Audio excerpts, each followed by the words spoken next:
আমরা খালি মাইরি খাবো স্যার। আমরা আগাইছি পুলিশের এখনই আগের ভূমিকায় আছে। কেন আগের ভূমিকা থাকবে ওরা? পুলিশ, ডিজিএ ভাই, এনএসআই, র্যাব, সেনাবাহিনী, বিজিবি সকল ধরনের বাহিনী ছিল ওখানে।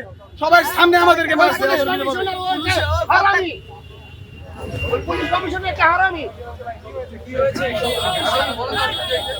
আপনাদের সাথে কথা বলবো। আপনারা যত সাংবাদিকের উপরে কেন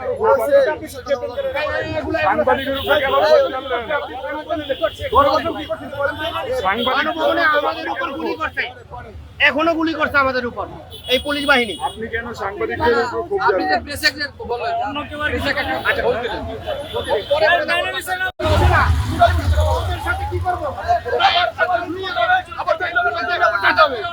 কোনো সুযোগ নাই, এটা সুযোগ দেওয়া যাবে না।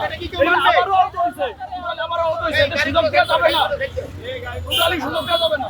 আর নইলে মানিক এমনি চলেন, আবার চলেন, সবাই লাগবে। আরে রক্ত তো দিয়েই দিছি, মরে তো গেছে, আবার সমস্যা কি? গেঞ্জি চেঞ্জ করতে হতো, কেন গেঞ্জি চেঞ্জ করতে? আবার গেঞ্জি পরবে সবাই। ভাই সবাই ড্রেস আছে, সবাই পরে নিতে পারবে, সমস্যা নেই। সবাই পরে নিতে পারবে।